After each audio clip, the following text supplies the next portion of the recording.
Welcome. Thanks, Adam. Thanks for joining us today, man. I know a lot about your story, but for those that don't know who you are, just give us a little bit of background as to what you've been doing for the last few years and what brought you to where you are today. Yeah, my name's Christian. I've been at M3 now for, 8 years. It's been a big 8 years. The last couple of years have been pretty interesting.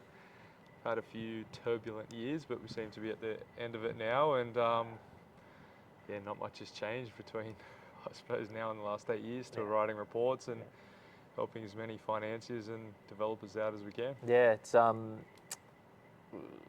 we'll get into the detail and the nitty gritty because the last 2 years has been Interesting. chaos. Yeah. Well, interesting is one word. Chaos is another word.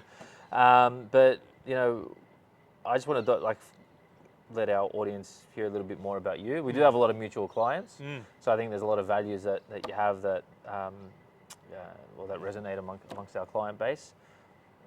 Just give me a bit of background as to where you grew up and where'd you study and why you decided to actually get into being a valuer. I grew up in Marrickville, Inner West. I went to school in Randwick though, so it was a bit of a hike, Randwick to the Inner West every day. But yeah, wasn't really sure how I ended up being a valuer. I actually wanted to be a pilot, which is pretty strange. Don't ask me how I became a valuer. I had an uncle and a few friends that said they were older and said go do property economics in Western Sydney, and said okay, sure, I'll do it, and signed up. And before I knew it, I had a job in my last year at uni, and then after 18 months made my way to M3. Didn't want to be a real estate agent? You're good at what you do. Yeah, the feeling's mutual. So you actually started working at M3 while you were at uni? No, so I did the Urban Graph Scholarship Right. in my last year at uni, so that's pretty much a full 12 months. Did another 6 months when I left uni, and then got a phone call from Jared and the team and said, hey, why don't you come over, and you might be a good fit for us in the residential side. So yeah, that's just how I ended up there. So you never actually planned to work in development to begin with? I was in development at Stockland, but I think I'd applied for an industrial role at M3. And then, Jared called out of the blue and was like, you might be better fit for residential. And I went from development to development valuations. Nice. And if you look back now to when you started your career, and what you thought it would be versus the reality that you've actually encountered, is it what you expected, or has it been something polar opposite? I didn't expect to age so quickly. I saw my corporate shot from 2017 to the one I took a few weeks ago, and it's pretty grim. Yeah, it's pretty fun. It's fun. You look back, you have a lot more. You have a lot more hair. It's not looking good. Have a lot more hair, a bit more colour, more less joy wrinkles, in the face. Yeah. No, look, it sort of is everything we expected it. I expected it to be. I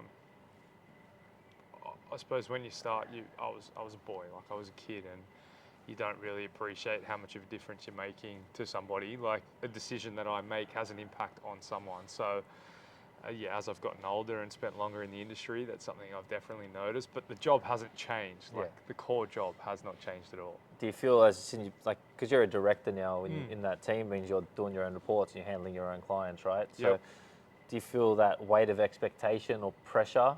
Because I know valuers, you always sit in the middle between.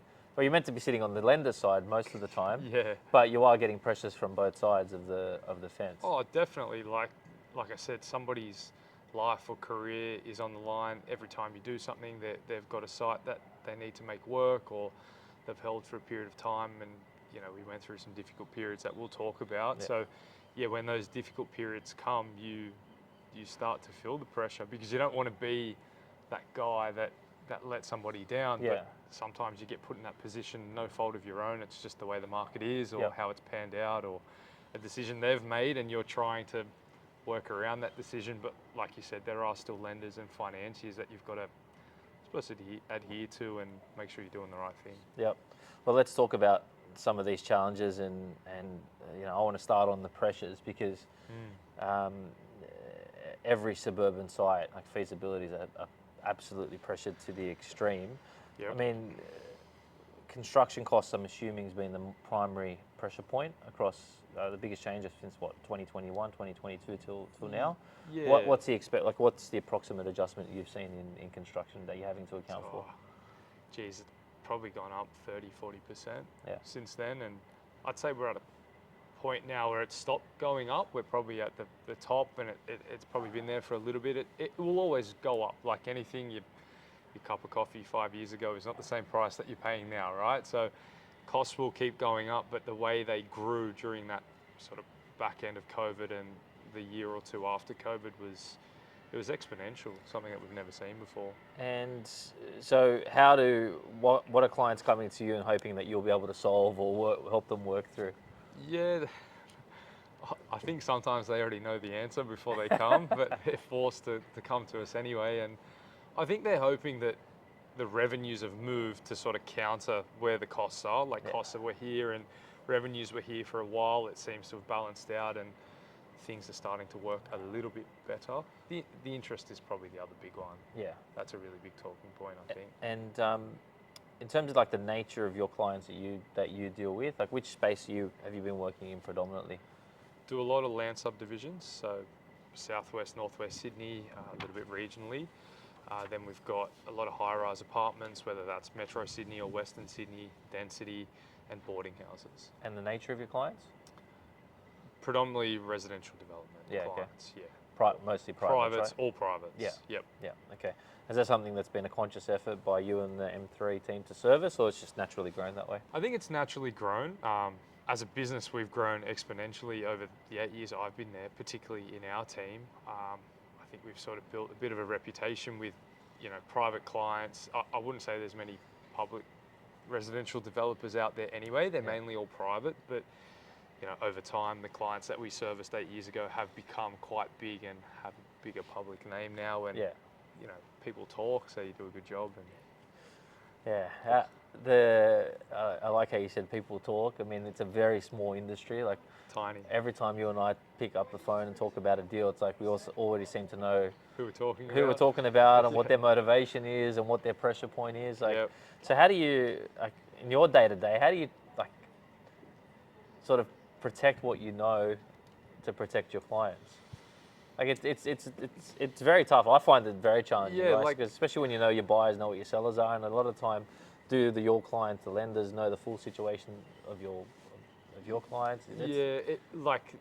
There's, I suppose, that element of confidentiality and conflict of interest at the same time. Internally we can talk quite freely, but definitely if a client calls about another client's property, it's, I can tell you a little bit, but I can't give you, I've got to leave some of the fine details out, whether that's names or numbers. Generally, you just try and stay a little bit general and talk about the area rather than that one specifically. I suppose that keeps you out of trouble. Okay, well, it's I think it's just going to be a never-ending battle for us, right, in what we do.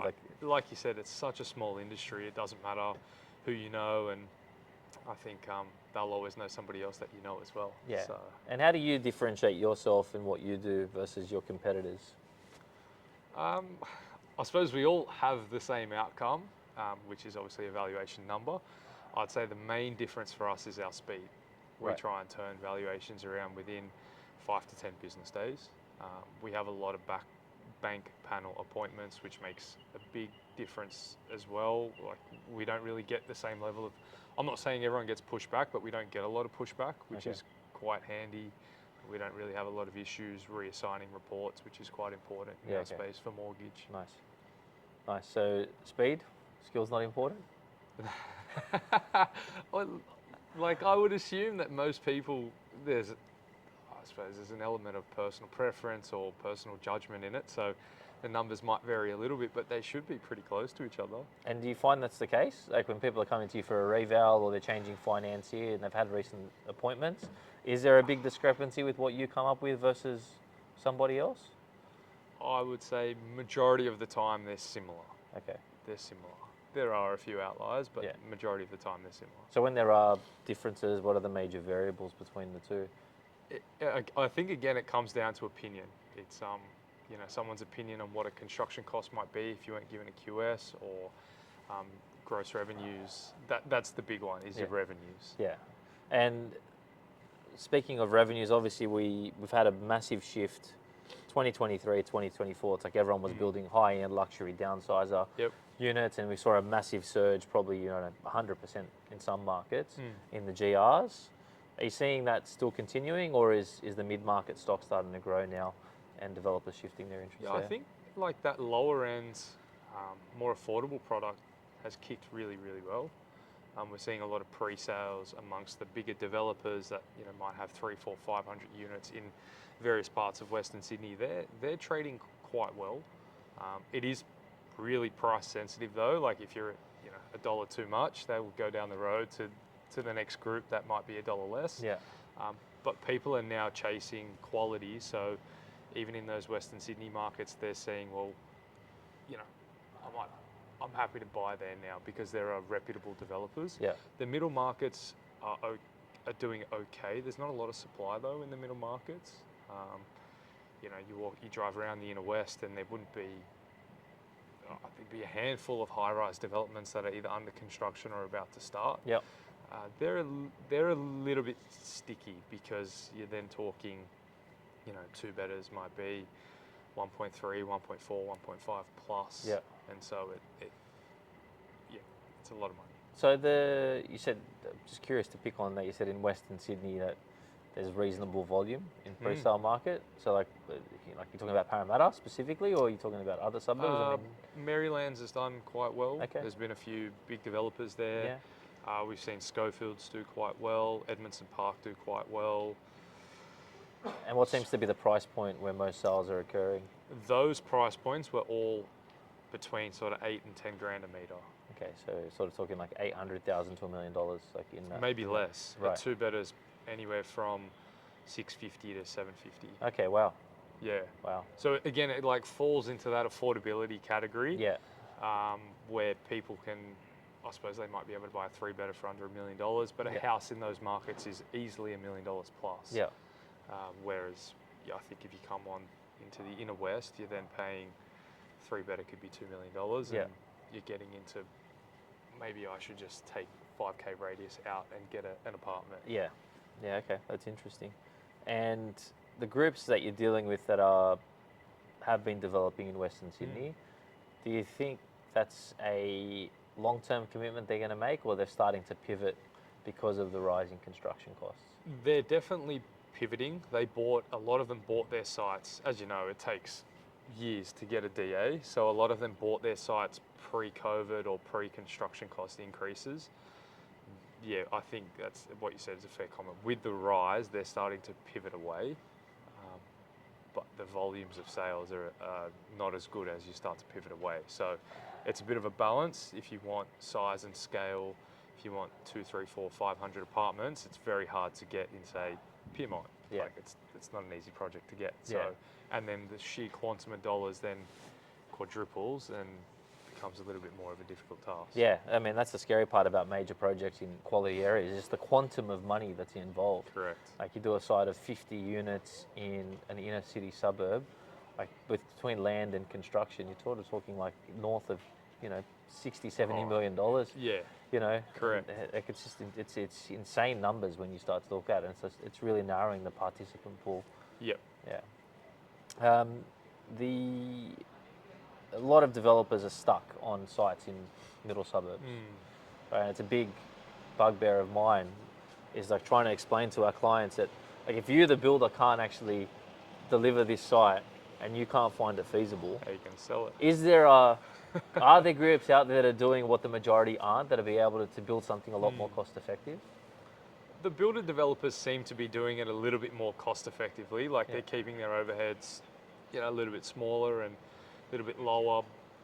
Yeah, the developers that are getting contract builders, there's not really anyone that, there's a handful. Yeah.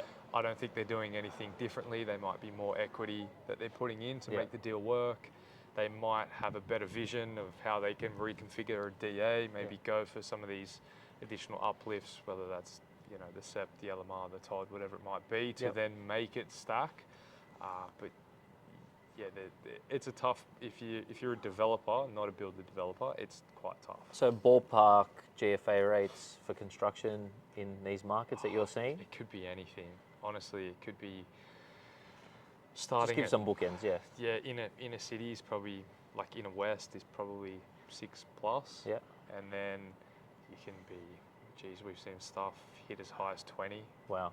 in the eastern suburbs. Wow. So 6+, so you're sort of starting like in the low 500s, like starting in the low Definitely. 500s. Yep. Yeah. So just to put that into context, that's 500,000 just the hard construction cost of the apartment. And Yep. it's like, and then you're adding all your soft costs on top, your contributions on top, your GST on top. Which all only goes up, you know, Yeah. like your contributions only go up every year, and as your build costs are going up, you're paying, you know, more long service levy, and Yeah. then the government's obviously introducing more and more levies, it appears, as time goes on. And Yep. you know, I think most people have come to the conclusion, if you're building a one-bedroom apartment, there's no real margins No. to be made. So, No. and that's where I was saying, like, people see that and they see an opportunity to maybe convert or do a little bit more or less, and that's how they might make it work. But yeah, gone are the days of building 51 bedders because you tried to jam as much in as possible. It's like you're avoiding them. Yeah, no, I hear you. So what are you telling your clients to do? The guys that have sites in these suburbs where it's costing $500,000 to build a unit and they're selling it for 800 or 900. Hang in there. Yeah, well, for what? Like, fair point, right? So you say hang in there, but like for what? Hang in there for what? Hope that you get the same growth in revenues that we saw in construction costs 2 or 3 years ago. Yeah. I'm not sure what's happened with the rate cut. Maybe someone can answer it, Yeah. but it's meant to have been announced about now, and Yeah. that'll make, again, a little bit of difference. Yeah. Market sentiment, it'll lower their interest costs that little bit more. Yeah. You might get a few more people walk through the door and get those sales. That's all you can really do, or try, if you haven't started construction. You know, we're seeing some developers reconfigure their one-bedders into twos and amalgamating, but there's not really much else you can do. Yeah. So it's essentially take a haircut on the side for whatever it's worth if you don't have the capacity. Yep. Or build out to recover and make whatever you can to get through. We're seeing more developers build and wait out till the end before they start selling. Yep. Because they're noticing that, you know, they might have pre-sold at 10 a metre, they've kicked off construction, and by the time they got to the back end it was 13, 14. Yep. I think a lot of the non-bank lending has allowed for that to happen now. Yep. Which is good, because that's a way of improving your situation rather than selling everything at 10 or 11. You're hanging in there, you might be paying a little bit more along the way, but you're getting 13 or 14 at the end. Yeah, and I'll re-emphasize on that point. When you factor in the pricing of pre-sales plus the cost to sell, I mean, the spread that we're seeing internally is like 14, 15% difference in value between, even if without major change. But you have to give incentives to get pre-sales done in some markets. Yes. And obviously factor in the high selling costs. A lot of the time, as you said, you're better off paying that higher interest rate, getting the project Finished. built.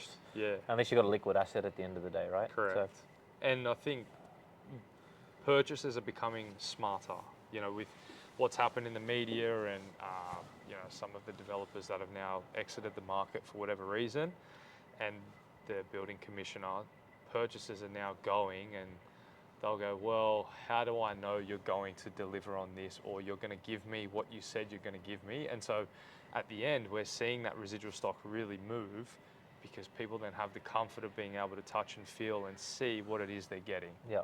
So, No, I hear you. So are your clients obviously the banks or the private lenders? Have they changed the way they do their due diligence on the party in relation to their ability to deliver? Are they asking about, you know, iCert ratings? Are they asking about track records? Are they asking about whether the sites have got certain LDI policies? Is that coming into questioning? not so much for me, but from what I'm hearing from developers, they're getting asked by their lenders about that. I'm not quite sure on iCert. iCert's, I think, important for those that have them, and those that don't, I think they're still operating fine without it, but it does help with your marketing, and lenders probably know that. I think all the other things you just spoke about, we don't really get asked, but lenders are asking. And what about when you sort of forecasting your GR on a product? Does that bear any weight as to what you think it should achieve at the end of the day? Not. Or is it more about the stone and the layout and It's the finishes and it's the aspect? that does have that plays probably a bigger part. Yeah. Yeah, definitely that plays a bigger part than whether they have ISO or not. Do you think that'll change in the future? No,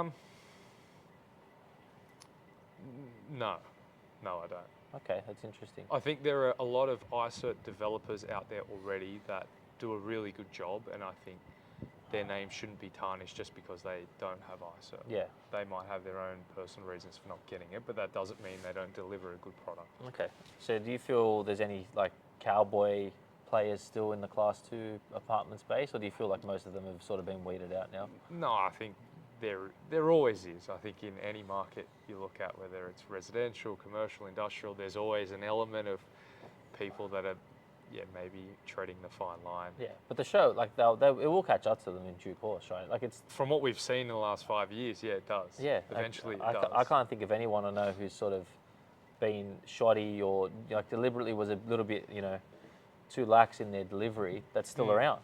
Like they've all been shut down, or they've had to radically change their ways on how they do things. I'd say there's fewer. That's Yeah. a fair call. Yeah. There's definitely fewer, but that doesn't mean there's none. Yeah. And yeah, you're right. Eventually, it will probably catch up with them. Yeah. Okay. Fair. How do you think landowners can, like, in terms of like structured transactions, how can they be more flexible to try and get deals done? Is there are there joint ventures? Are they good partnering up with a builder and a private lender to find a way out? Like, what are some solutions you could offer up for someone who's got a DA approval in, let's just say, Campsie or Bankstown, and wants to find a way to get it out of the ground and doesn't have the capacity to build it? Honestly, I'm not really sure. It's tough. I think because of what's happened with build cost and revenues, values have probably deteriorated a little bit in some of those markets where the revenues haven't quite caught up to the level that they need to be. I'd almost say they need to take a little bit of a haircut, which I know nobody wants to do. Partnering up is an option, but the guys that are builder developers often don't want to partner up with anybody. They have the ability to get their own DA, develop it themselves, build it themselves, sell it themselves. They don't really have a reason to. I think it's just hitting the market and hope you can get a right price. Yeah. Well, I want you to talk now about, this is start looking forward. We've gone through the chaos, and obviously the challenges are very well documented. Let's start looking forward. Yep. What are the early markers you've seen, we're in an interest rate dropping cycle or reduction cycle? So what have you noticed when it comes to GRs and I guess the general sentiment in the marketplace? Yeah, it was interesting. Like the back end of last year was relatively positive. We came into this year expecting interest rate cuts, and it's happened, and we had a really, really good start to the year. That was then, the growth was sort of stunted by, we had Easter, Anzac Day, an election, all within sort of a 4-week window, followed by then July holidays. So it's been a really quiet 3 months. Not that it's gone backwards, it probably just hasn't lifted the way we all thought it would. Yeah. I mean, look, spring has always been a pretty good time to sell, is it not? Yeah, we're busy. So I'm expecting that in the resi space, that'll continue through. And then if you add the rate cut in there, I'm expecting it to be a really good end to the year, and there's no reason why it should change next year unless there's some sort of political movement or that occurs. I think it should be a really good 12 months. Are your clients asking you to do revals because they think GRs have gone up? Occasionally. The occasional ones that were maybe done circa 18 months ago, where the GRs were a little bit lower, pre-sales were a little bit harder to get, and then they're seeing their competitors start now, chipping away at pre-sales, and then their interest has come down. They're looking to get that refinance, but nobody in the last 6 to 12 months is probably coming back. Okay, and I just want to talk about your methodology with the new planning controls, particularly around LMR sites and the HDA. Because, obviously, I think anyone who's got a major site seems to be pursuing it through the HDA as a minimum. At what point do you account for the uptick in value in your VAL? The HDA is, maybe we'll start on that one. That's a little bit more difficult. I think it's ultimately you're given the opportunity, my understanding is to give a proposal as to why you should get that uplift. Yeah. For us to capture that uplift, you need an approval. Yeah. You can't. It's a big And assumption. that's not at Gateway. That's at DA. Like, at what point do you think you'd be able to say at that point we can? Well, probably when state government's given you a letter of consent to say, you know, instead of 200 apartments, you're getting 400 as part of the HDA. Yeah. Okay. Then we can take it in, and Yeah. otherwise you run the gauntlet that 200 instead of being 400 becomes 3, and you've put some values on there, and 300 on, you know, a site in the inner city at 400,000 a unit. That's millions of dollars that you've then. You've got it wrong. Yeah, none of those sites are ever going to be sold. They'll all have to be developed because they're on a quite tight time frame. Yeah. But you will account for that uptick in the value once that approval is in Once place. that approval's there, there's no reason for us not to. Yeah, okay, good. Yeah. And what about LMR? Because this is very site specific, and there are a lot of site constraints that come into assessing LMR sites. Do you guys, would you value it on the highest and best use under an LMR as a raw opportunity, or do you need to see that planning taken all the way through before you probably account? don't need the same level of planning as the HDA, but you definitely need some background planning. So you'll need a massing scheme and a planning scheme to make sure that you can actually fully absorb all the FSR in the site. We've seen a couple of times where, I'll just use random numbers, it might be 2.5 FSR, but with all the other planning controls, they can only get 2. Yeah. And so you don't want to get it wrong and give them value based on a 2.5 when they can only get that 2. So we're asking for that upfront. So what do you do internally to assess that? Like, you're not planners. Well, at the end of the day. we're telling people, please go and get us planning and massing advice. Yeah. And most of the time, you know, the sophisticated guys are out there getting that in advance anyway. So very rarely are we having to, you know, push and push and push. But at the same time, you know, we need to protect our lenders as well. Yeah. From, I suppose, over leveraging. Okay, and this one's a big bugbear of mine because it seems to be coming up on every pitch, is the infill affordable housing bonus. At what point do you price that in, if any? And does it vary suburb by suburb whether it actually adds value having that approval in place? I don't know that there's a rule of thumb as to where it adds value, because there's a little bit of personal circumstances around what their build costs are. So the lower their costs, the more beneficial it is. But there is 15% typically of market housing. Let's just say it's been correct. And depending on, there's a bit of a discount. There's 10+% discount on those units. So if you're building quite expensive, then you're losing money on those. It might not be beneficial. Yeah. I think where it is beneficial is where your markets are, say, $15,000-$16,000 a square metre on sales plus. Yep. You can take a little bit of a discount, and then you're probably putting those affordable housing units on the lower levels, but those higher levels are then getting, you know, 16 to then 20. Yeah. And that's where they're seeing the benefit and how much value's in it. Tough. So without that approval, though, you wouldn't account for it, though. If your No, client had bought a site rarely. with 100 units and said, "Oh, I want to apply the infill affordable housing bonus. I want you to value it based on 110," you couldn't apply that until the approval was actually in place. Right? They would need to be seen to be doing something. There are a lot of steps and processes that you have to go through to get that infill affordable housing bonus. So just pick up the phone and say, "Well, I'm going to do it." We couldn't adopt it. We need to see a bit of work being done. And then have a chat to that lender and say, well, hey, are you sort of in agreement that this is what's happening? Yeah. Okay, so to our clients that are out there, raw sites that are subject to the infill affordable housing bonus, if you don't have the approval, the market won't pay for it, the valuers won't value it. Okay, from the valuer's mouth, not the agent's. Let's look forward. How are your clients feeling? Are they optimistic? They feeling good, or they're running scared still? Or? No, they're more optimistic now than what they were 12 months ago and 24 months ago. The bigger clients are out there buying, probably more aggressively than I've seen for a number of years now. The bigger institutional guys that are buying, 1 to 200 apartments plus. The smaller guys have probably exited the market. They're still a little bit upset. The 20 units or 30 units, there's less of those, and they're not happy about it. But the big guys are happy. They're getting pre-sales away, and DAs are coming through. State government seems to be a little bit more responsive and reactive to what's happening. So. And where are you buying? Like, what are you having a look at? And what's, like, if you were investing for yourself, what would you be buying right now? I always just say the inner west is good. I know you guys all laugh at me for that, but it's close to the city. You've got public transport with either buses on Parramatta Road, Princess Highway. You've got the train network. You've got the new train that's coming on the northern, or the metro on the northern side of Parramatta Road to 5 Dock. And then, you know, you've got a lot of good schools in the area, and there's a massive shortage of supply in the inner west. Yep. But, you know, I suppose it's an affordability thing. Yeah. And Greater West, do you think like the construction future is is finished there? Like if, you know, do you see mass development still happening in areas like Penrith and Parramatta and Blacktown? I think it'll have to. I think it'll come back to the balance that we've spoken about between build cost and GR. Yeah. But ultimately, people need places to live. I don't know the exact stats, but it sounds like we're pretty short on housing. So unless everyone can afford to live in closer suburbs, they're going to be forced to push out, and that will drive the need for housing out there. Yeah. No, probably at some point, no matter the cost. Yeah. Yeah.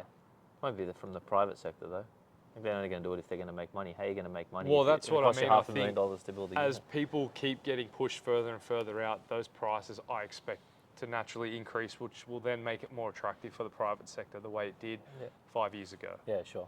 Fair enough. Well, Christian, thank you very much. No I worries. appreciate it.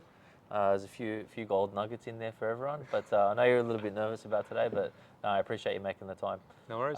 We'll share your details, guys. As I mentioned, Christian and I do have a lot of mutual clients. Without a doubt, in my opinion, he's one of the more established and reliable and I guess straight talking operators, particularly in his space. And it's very good to have a trusted voice and someone you can actually rely on. So feel free to reach out to him. We have a great working relationship together. A lot of mutual clients, and he's going to be here for the long term. So reach out if you have any questions. Thank you very much. Thank you. Cheers, man. Thanks, bro. Appreciate it. No worries.